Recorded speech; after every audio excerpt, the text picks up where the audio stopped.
बिस्मिल्लाहिर्रहमानिर्रहीम। Today we will discuss about soil analysis.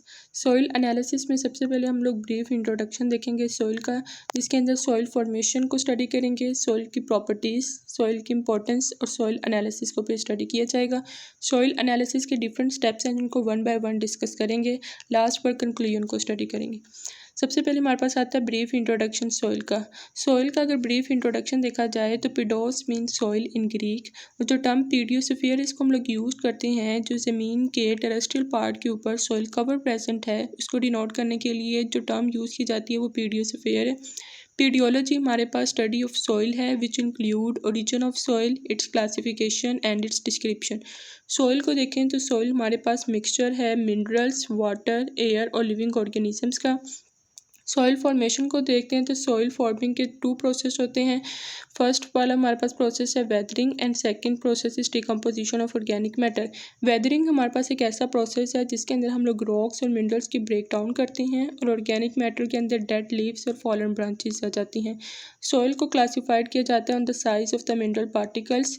Classification पर 4 categories आती हैं। क्ले का साइज लेस दैन 0.002 मिलीमीटर है, सिल्ट्स में 0.002 से 0.02 मिलीमीटर, सैंड्स 0.02 से 2 मिलीमीटर और ग्रेवल जो है ये मोर देन 2 मिलीमीटर आ जाएगा। उसके बाद हमारे पास सॉइल की प्रॉपर्टीज़। सॉइल की फिजिकल और केमिकल प्रॉपर्टीज़ वेरी करती हैं क्योंकि ये डिपेंड कर रहे होते हैं जियोग्राफिकल लोकेशन के ऊपर, पेरेंट मटेरियल पर, क्लाइमेट पर और टाइप ऑफ वेदरिंग प्रोसेस पर। अगर एग्जांपल देखें तो सॉइल फॉर्मिंग का प्रोसेस ट्रॉपिकल रीजन में बहुत ही ज़्यादा होता है क्योंकि वहाँ पर जो क्लाइमेट होता है वो वार्म होता है और हाई रेनफॉल होती है, जिस वजह से ट्रॉपिकल रीजन में सॉइल फॉर्मिंग प्रोसेस रैपिड होते हैं। सॉइल की इंपॉर्टेंस देखें तो सॉइल जो है ये सेंट्रल लिंक प्रोवाइड करता है बिटवीन डिफरेंट बायोस्फेरिक कंपार्टमेंट्स में। सॉइल प्रोवाइड करता है physical support to plants, humans and animals. इसके अलावा सॉइल न्यूट्रिएंट सप्लाई करता है प्लांट्स को। सॉइल जो है ये मोस्ट कैरेक्टरिस्टिक फीचर है टेरेस्ट्रियल इन्वायरमेंट की। नेक्स्ट हमारे पास आता है सॉइल एनालिसिस। सॉइल एनालिसिस में जो हम डिफरेंट स्टेप्स इन्वॉल्व होंगे, फर्स्ट स्टेप हमारे पास सैम्पलिंग और सैम्पल प्रिपरेशन का आता है। सैम्पलिंग प्रोग्राम्स जो हैं इन्हें केयरफुली प्लान किया जाता है क्योंकि जो कंसनट्रेशन है वो सैम्पल टू सैम्पल वेरी करती है। जिन चीज़ों को हम लोग कंसीडर करते हैं during the process of sampling, उसमें सबसे पहले हमारे पास आता है depth of sampling. Depth of sampling depend करती है कि हम लोग किस एम के लिए जो है वो सॉइल एनालिसिस कर रहे हैं। अगर तो एग्रीकल्चरल क्रॉप न्यूट्रिशन के लिए सॉइल एनालिसिस की जा रही है तो उसके लिए जो डेप्थ रिक्वायर होती है वो 20 to 25 सेंटीमीटर होती है, क्योंकि इस डेप्थ पर जो हमारे पास प्लांट्स हैं उनकी जो रूट्स हैं वो मैक्सिमम न्यूट्रिएंट को जो है वो अपटेक कर लेते हैं। अपर लेयर की एनालिसिस की करते हैं। अपर लेयर की एनालिसिस इसलिए की जाती है क्योंकि जितने भी हमारे पास डस्ट पार्टिकल्स, फर्टिलाइजर्स या पेस्टिसाइड्स हैं ये सॉइल सरफेस के ऊपर प्रेजेंट होते हैं और देखा जाता है कि इनका एनवायरनमेंट के साथ क्या इंटरेक्शन है। उसके बाद लोअर लेयर जो है उसकी एनालिसिस करते हैं। लोअर लेयर की एनालिसिस इसलिए की जाती है ताकि चेक कर सकें कि जो हमारे पास सब्सटेंस हैं वो सॉइल के अंदर किस हद तक मूव करते हैं। नेक्स्ट हमारे पास जो इंपॉर्टेंट फैक्टर है सैम्पलिंग में वो टाइम है। टाइम जो है ये बहुत ही ज़्यादा इंपॉर्टेंट फैक्टर होता है सॉइल एनालिसिस में, क्योंकि टाइम चेंज होने से जो न्यूट्रिएंट्स की अवेलेबिलिटी है वो चेंज होती है। फॉस्फोरस की जो हमारे पास अवेलेबिलिटी है सॉइल के अंदर वो इंक्रीज़ कर जाती है स्प्रिंग और समर के सीजन में। सॉइल सैम्पलिंग के डिफरेंट प्रोसेस हो सकते हैं, रैंडम सैम्पलिंग भी हो सकती है, सिस्टमैटिक सैम्पलिंग भी हो सकती है। अगर कोई लार्ज एरिया हमारे पास प्रेजेंट है और वहाँ पर सॉइल सैम्पलिंग करनी है तो इस लार्ज एरिया में से हम लोग एक स्मॉल एरिया को एज अ टेस्ट अलॉट कर लेते हैं और स्मॉल एरिया पर फिर रैंडम सैम्पलिंग की जाती है, डिफरेंट सैम्पल्स जो हम वो कलेक्ट करते हैं। इस तरह हमारा टाइम भी बच जाता है और जो है जो टेस्ट सैम्पलिंग हमारे पास वो भी अच्छे से हो जाती है। सैम्पलिंग करने के बाद सैंपल को स्टोर करते हैं। तो सैंपल को स्टोर करने से पहले जितने भी लीव्स, ग्रास या कोई भी एक्सटर्नल ऑब्जेक्ट होगा इसको रिमूव कर लेना है।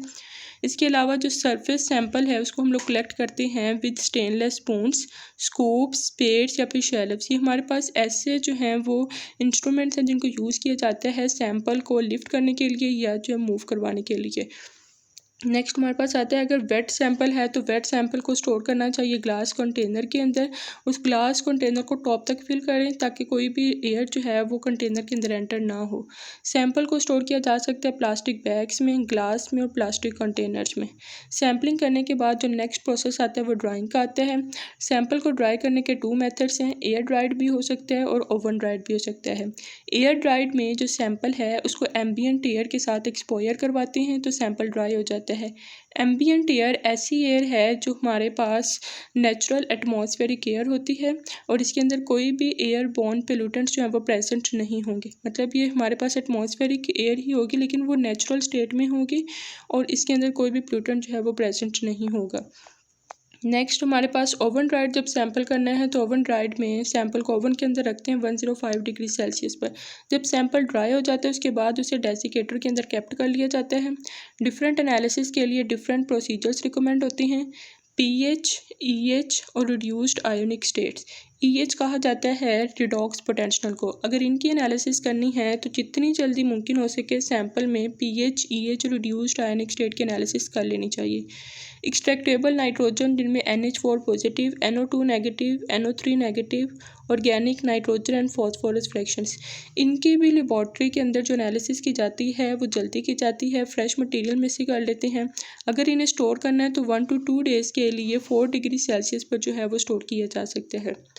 Moisture contents, loss on ignition, total elemental analysis जब करनी है तो सैंपल को ड्राई करेंगे 105 डिग्री सेल्सियस पर।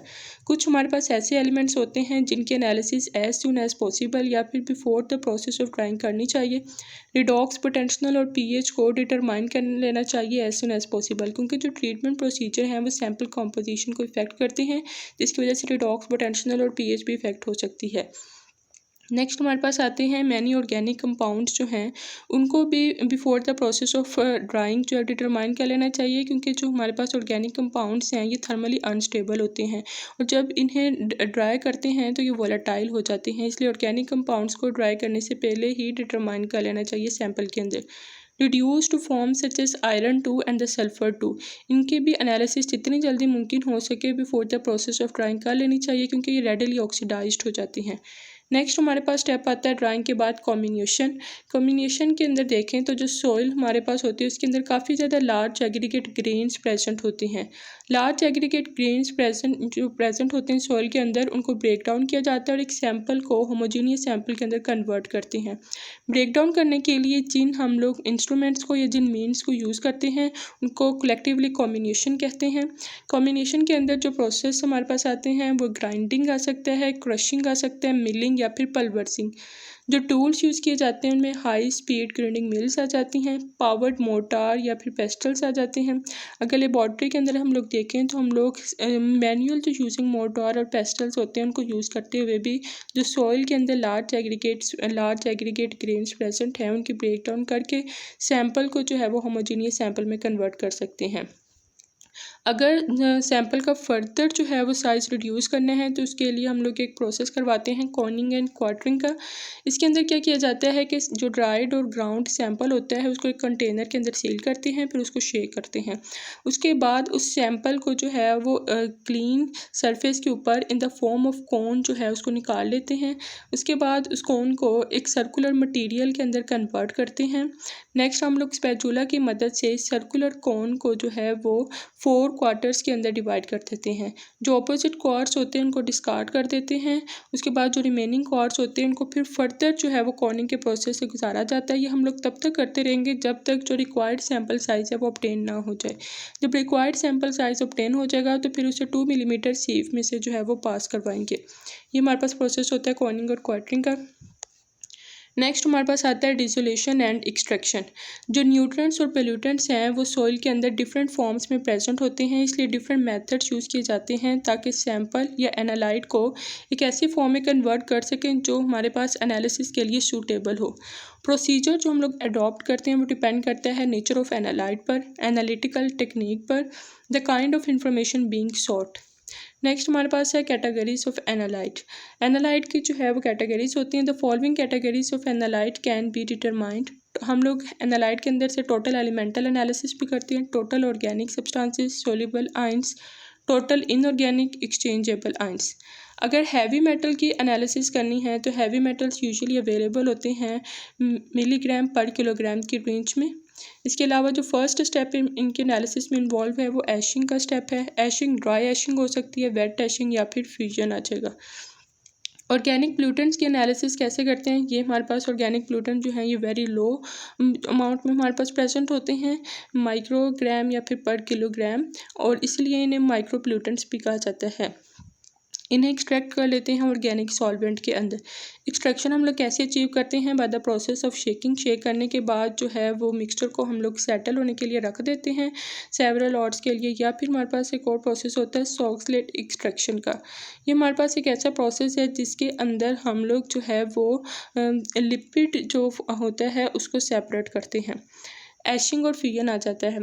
एशिंग में ड्राई एशिंग आता है। ड्राई एशिंग के अंदर सैंपल को हीट करते हैं फर्नेस के अंदर 400 to 600 degree Celsius for 12 to 15 hours.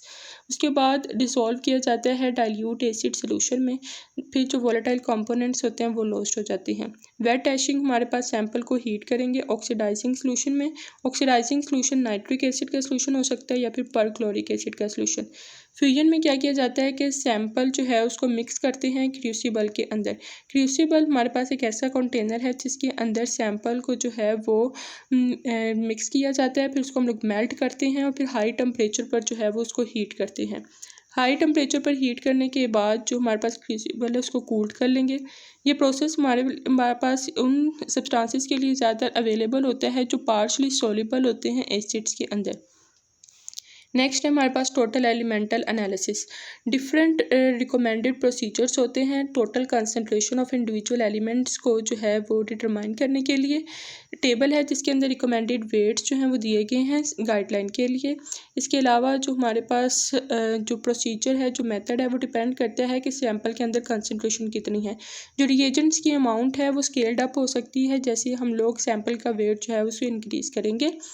यहाँ पर हमारे पास टेबल है जिसके अंदर अगर हम लोग देखें तो हमारे पास जो है वो एल्युमिनियम है। अगर उसका हमारे पास जो वेट है सैंपल का वो 0.1 ग्राम है। तो जो प्रोसीजर यूज़ करेंगे वो Na2CO3 और NaOH फ्यूजन मेथड। हमारे पास एब्जॉर्प्शन स्पेक्ट्रोस्कोपी का जो है वो मेथड आ जाएगा इसके अंदर। इसके अलावा जो है यहाँ पर हमारे पास प्रेजेंट है फॉस्फोरस। इसके लिए जो हम लोग वेट यूज़ कर रहे हैं वो 0.1 ग्राम है। कोई भी प्रोसेस फ्यूजन का यूज़ कर सकते हैं। और हमारे पास एनालिसिस मेथड में स्पेक्ट्रोफोटोमीटर आ जाता है। कमेंट्स में देखें तो follow fusion by boiling with H2SO4 to convert to orthophosphate. इस तरह यहाँ पर बताया गया है कि डिफरेंट एलिमेंट्स के लिए डिफरेंट प्रोसीजर्स और डिफरेंट टेक्निक्स हैं जिससे हम लोग उन एलिमेंट की जो एनालिसिस है वो कर सकते हैं। नेक्स्ट है हमारे पास फिजिकल पैरामीटर्स। फिजिकल पैरामीटर्स जो हैं ये सॉइल एनालिसिस में बहुत ही ज़्यादा इंपॉर्टेंट होते हैं क्योंकि ये सॉइल के टेक्सचर के बारे में, स्ट्रक्चर के बारे में और टाइप के बारे में इंफॉर्मेशन देते हैं। सबसे पहला पैरामीटर अगर हम लोग डिस्कस करें तो वो बल्क डेंसिटी है। बल्क डेंसिटी को देखा जाए तो यूनिट वॉल्यूम ऑफ सॉइल के ड्राई वेट को ग्राम पर सेंटीमीटर में एक्सप्रेस करना बल्क डेंसिटी कहलाता है।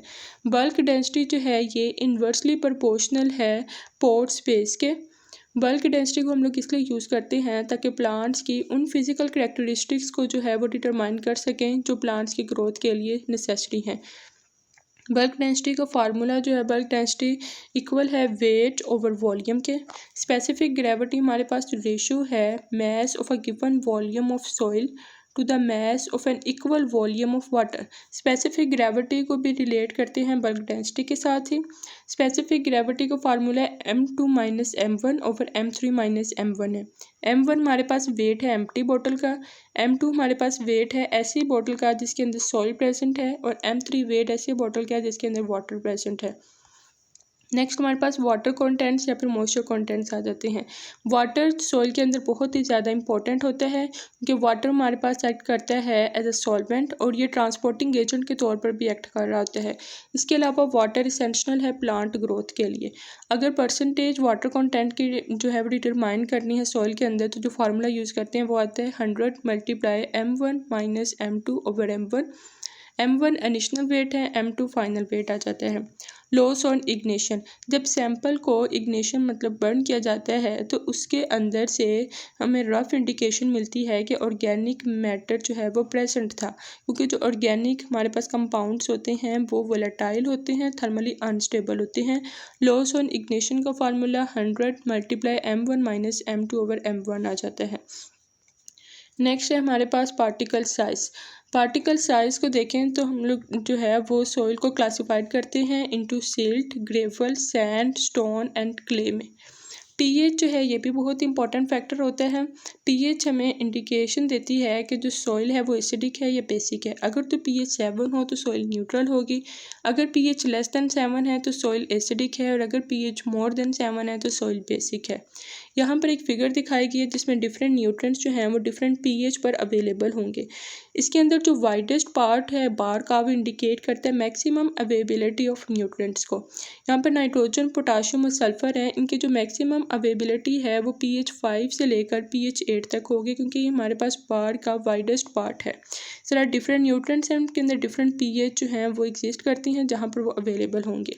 कंक्लूजन देखें तो सॉइल एनालिसिस हम लोग करते क्यों हैं? सॉइल एनालिसिस इसलिए की जाती है ताकि हम लोग जो है वो सॉइल की कंडीशन के बारे में पता करवा सकें कि ये फर्टिलिटी के लिए, प्लांटेशन के लिए जो है ये वेल कंडीशन है या नहीं है सॉइल की।